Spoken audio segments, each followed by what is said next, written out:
Right, we're bringing Iorwa Apera, a social protection expert and currently country director of FHI 360, a non-profit human development organization with global operations.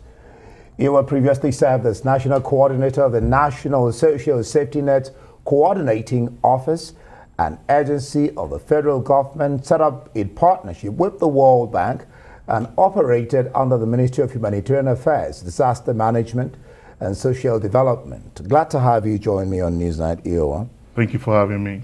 Let's begin with the president's target, or if you like, vision or dream of getting 100 Nigerians out of poverty. That's what he believes. And of course, before you moved out and joined FHI 360, you were in NASCO. You were out. So, in spite of, or tell us what you did when you were there and how it is now. Is it getting worse? Is it getting better? Where could we improve, or Nigeria, by we I mean Nigeria, improve, and all that? Just encapsulate what you people did, and why are we still hearing that Nigerians are getting poorer, more poverty in the country? Okay, so at the National Social Safety Net Coordinating Office, NASCO, what the government attempted, all the government is doing very clearly, setting up the systems and the instruments that will support the reforms that the World Bank Country Director spoke about in his earlier engagement with you. You will hear him talk a lot about economic reforms. You will hear him talk about using social protection as one of those. You will hear him talk about those most impacted as a result of inflation, being the urban poor. Now at NASCO, we set up the systems and the instrument for Nigerian and for the Nigerian government to be able to identify the poor and vulnerable, not only in our rural areas, but also in the urban areas. So for the urban areas, we used cutting-edge technology to develop the first shock responsive mechanism for targeting the urban poor in incidences such as the economic shocks that we experienced during COVID, but now with inflation. The World Bank country would have told you that Nigerian inflation reached about 21.7% as at November. Our debt servicing ratio to revenue is 102%. And our budget debt servicing to our budget is close to 30%. This is catastrophic, to say the least. And so these factors are driving us more and more into poverty. And the instruments we developed in NASCO was then to establish those building blocks and identify those who are actually poor and vulnerable and bring them onto a platform where government will help them. Now, the social register itself, as at the time I left in June, 30th of June, I left the social register at 50 million individuals, 11 million households. Today, the social register is about 13 million households made up of 60 million Nigerians. The World Bank Country Director would have told you that our absolute poverty headcount is about 92 million people. We have about 60 million people of those captured in the social register. Now, the register of the urban poor, which is called the Rapid Response Register, has about 3.6 million urban poor that are captured in it. So you put it together, NASCO has a database of 65 million Nigerians that are identified as poor. And when you use such an instrument to drive the reforms in terms of social protection and creating safety nets for them and injecting cash transfer, you are able to gradually start back your economy. Because... Yeah, but the question that an inquisitive Nigerian out there on the trip will ask, in spite of all that you've mentioned, I was going to ask you, did you eventually identify those that were supposed to be identified? What the discrepancy between 90 or 92 and 60 you talked about that were captured? Why weren't the rest captured? Are they going to be captured? You know. They are going to be captured. As you know, it's a gradual process, an evolving process. As at the time we started the social register and pulling it together in the National Social Register in 2018, the National Living Standards Survey that defines or projects our total poor was at 60 million Nigerians. Now, from that time that we started the social register, when I came on board, we had a total of 350,000 households on the social register. Now, fast track to 2022 that I left at June, and I left at 11 million households, 50 million individuals. The poverty head count of Nigeria rose to about 82 million. What's the cause? Simple. The World Bank would have told you about the inflation rate. It would told you about certain other economic factors that are driving us more and more into poverty.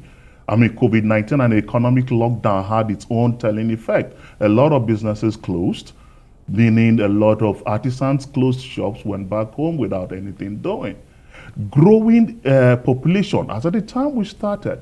In fact, after the advent of COVID-19 in January 2020 to March 2020, our population was estimated at 203 million. Today, to 2022, our population is estimated at 218 million. You see the growth. In 2 years, 18 million. So what should government be doing because of that growth? And I'll add that to the World Bank says 90 million people, but the MBS says 133 million people. What do you make of that? Why is MBS figure higher in terms of number of people who have gone into poverty? World Bank says 90, MBS says 133 million. Why the difference? Which one do we take? The World Bank figure is the absolute poor head count. Those are those who are actually poor, will not be able to afford a decent meal or a decent income, right? What MBS did was to do what you call the multi-dimensional poverty index analysis. What does that mean? It talks about the various deprivations. So you might be able to afford a meal, right? Decently earn a living wage that helps you sort of put food on the table, but you might not be able to afford school for your children or afford health care for your children. That means you're deprived of health care. You're deprived of the state of poverty of education. You're deprived of access to basic amenities like housing and etc. This is what the MBS did. And that figure is saying Nigerians, up to 133 million, are deprived of one basic need of life and the other. It doesn't mean that they are absolutely poor. For instance, the 90 million who are absolutely poor are poor. They cannot afford decent meals or income. They can't access education or health. There is that additional 30 to 40 million that cannot afford sending their children to school. They cannot afford sending their children or their wards to the hospital because hospital is user fees in Nigeria. It's not free. It's not health insurance. I will straight up ask you, how can that narrative be changed? And then the president is talking about a resilient economy in his present speech. The World Bank says slow economic growth and reduces the percentage from 3.8 to 3.1. What do you make of what the president is saying and what the World Bank is saying? We will come to what they're recommending, but what do you make of those two statements?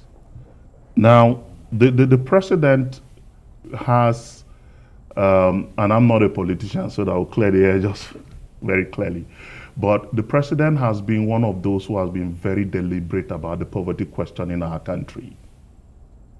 By budgeting 500 billion naira every year for social investments that deliberately pushes cash into the economy to stimulate the economy through cash transfer, through creating jobs with Empower, through giving loans for small-scale industry, is gradually building the economy up, right? What the World Bank is saying is that to be able to turn the tides, we need to be deliberate in reforms. For now, oil subsidy, we are subsidizing oil, right? Petroleum. But me and you goes to the same filling station. The rich and the poor, we buy subsidized oil. Why the rich can afford, even if you remove it, the poor will not be able to afford. These are some of the economic dynamics that the World Bank is talking about. So we need to be deliberate in those reforms. Mr. President is saying, look, we need to build an economy that will be strong enough to withstand certain shocks, like the close of the economy in COVID-19, like the floods that have happened everywhere. We need to have an economy that is able to quickly bounce back. You need to have a shock responsive mechanism that when things like that happen, you're able to inject cash very quickly to stimulate the economy. When COVID hit, US government immediately started a cash transfer about $1,000, $2,000 to their citizens. You know what that has done? It gradually unlocked the economy by raising demand, giving people cash so that they are able to smoothen their consumption. Is the same thing happening here? Because that's what the cash transfer is also doing. But on the scale, you see now, on the scale for which they are doing versus us, that's small. You see now. So what the president is saying, starting with the work that he has done, NASCO set solid foundation that Mr. President did boast at one point that we know our poor people, we know where they live, we know them by their geo coordinates, because that's what you find in the social register with NASCO. With geo coordinates, you plug on your phone, you can find the fellow that you're looking for, right? Now you can channel support. Let's say, for instance, you have 60 million individuals. Now concentrate investment on this 60 million in trying to give them access to education, access to businesses, access to farmland and farm inputs, access to health, just 60 million. Then look at the multiplier effect. Access to cash transfer of 60 million, even 5,000 naira by 60 million people. But you did all that while you were in NASCO, I guess. Yes. So why are we still experiencing an upsurge in the number of poor people rather than a reduction?